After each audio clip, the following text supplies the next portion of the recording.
competition was held. Creative writing is an art of playing with words, where the contestants write about the topic in the most creative manner. The most innovative and the creative copy wins. Out of the entries, two were selected, out of which one was of the best poem and one of the best prose article. I'd like to invite Coach Rashmi Sabrawal for her story titled A New Identity. The title of, I have written a short story. The title is A New Identity. The moment Seema stepped into the library, she found Anirudh turning over the pages of a magazine. She knew he was waiting for her. She had never reciprocated his amorous overtures, but he seemed determined not to give up. Every day he would invite her for a cup of coffee, knowing full well that the invitation would be declined. But on this pretext, at least he was able to exchange a few words with her, and that was enough for him. The months passed in this manner. Now her own heart would also give a beating, quite unknown to her. On entering the library, her eyes would stealthily search for him. But her mind was alarmed. It kept on sending signals of reasoning to her heart. Would her heart get better of her mind? She was scared. No, she would not let her vows crumble so easily, and then there were the chances of her being pulled into the mire of misfortune once again. Her mind got lost into the whirlpool of the past. She had just finished her post-graduation and wanted to pursue her studies further. But her parents did not want to turn down the proposal from an IAS officer. She was also carried away by the dream of being the wife of a district magistrate. Moreover, Vivek had all the qualities which a girl could dream of in her Prince Charming. He was handsome, courteous, and well-mannered. Wisdom and decency seemed to surge out of each pore of his body. She was captivated by his physical charm and awed by his prudence and intelligence. They flew for Darjeeling the very next day of their wedding. The next 1 month passed in the twinkling of an eye. They were in the swoon of love. Exploring each other, they forgot everything else. They had never imagined that life could be so beautiful. But time flew on wings, and they had to be back to Delhi. Vivek was posted as the district magistrate of Meerut. Seema's parents flooded their new home with all the amenities possible. For the first few months, everything went on smoothly. She was on cloud 9. Gradually, she noticed a change in Vivek. The fervor of honeymoon being over, he came out in his true element.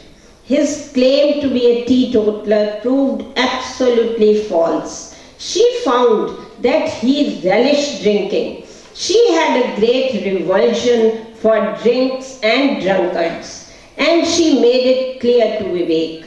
But he paid no heed to her and boozed regularly. After dinner, he would be so drowsy that the touch of the pillow would make him snore like wild boar. Very often he would come late on the pretext of having to attend an emergency meeting or to sort out some other urgent problem. After all, I have to shoulder the responsibility of a large district. It is a 24-hour job, not the normal 10 to 5 office. Saying this, he would shut her up if she tried to ask the reason. One evening, a woman, stunningly beautiful and around 30, called at her place.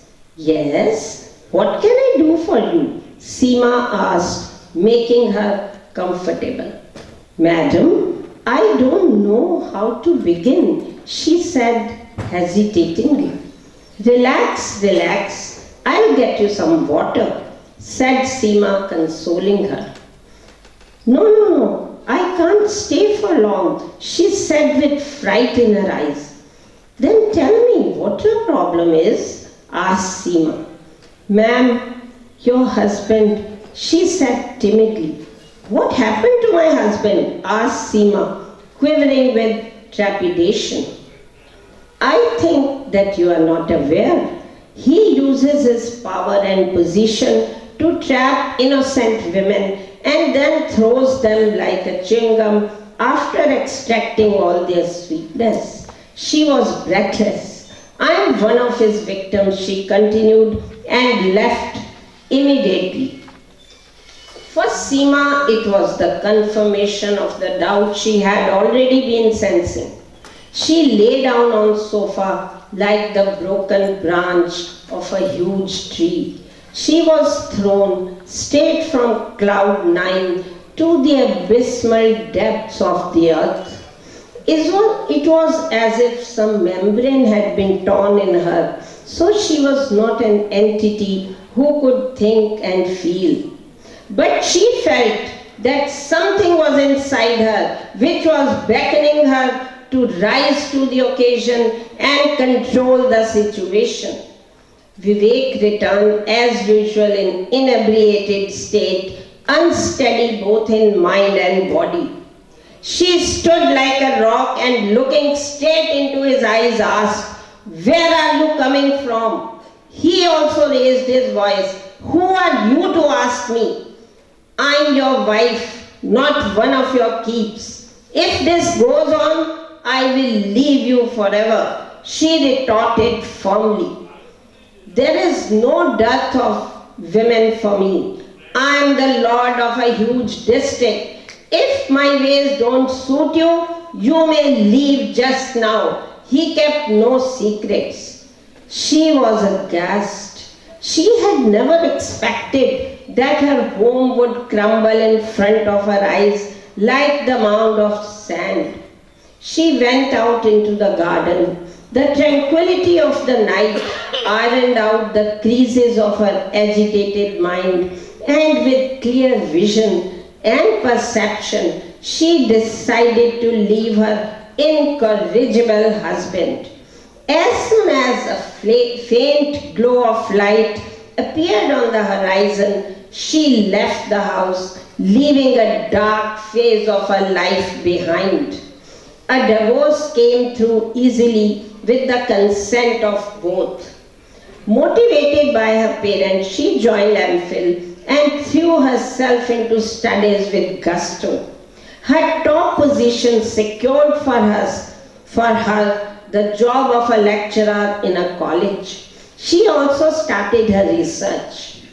It was here that she met Anirudh.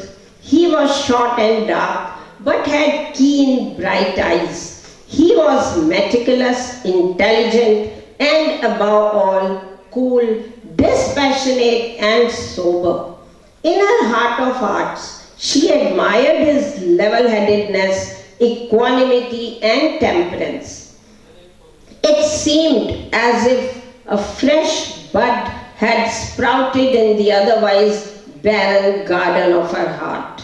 She secretly cherished a longing to be loved once again.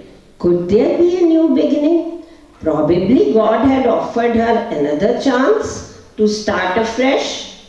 After all, she had no right to judge every man by the yardstick of a single deceitful one.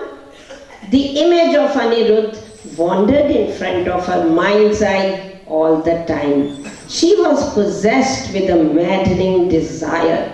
After all, she was a pulsating human being and not a lifeless robot. So, what was wrong if she wished to settle down in a world of domestic bliss?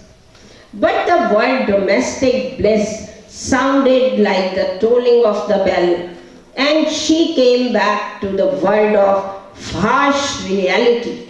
All the memories submerged in her subconscious mind came to surface. She had once trusted her body and soul in the hands of a man and had felt herself secure in the cocoon of her home, thinking that her home was her heaven and her husband her God. She considered herself the luckiest woman on the earth.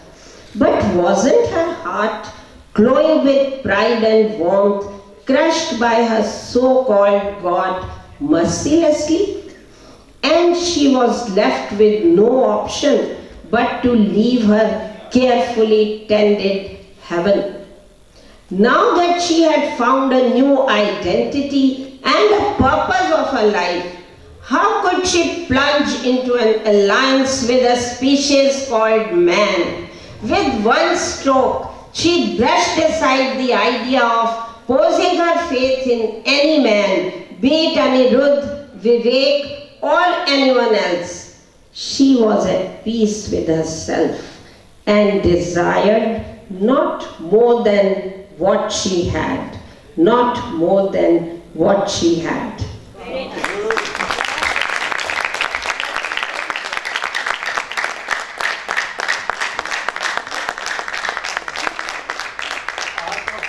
Sent the trophy to coach Rashmi Sabharwal.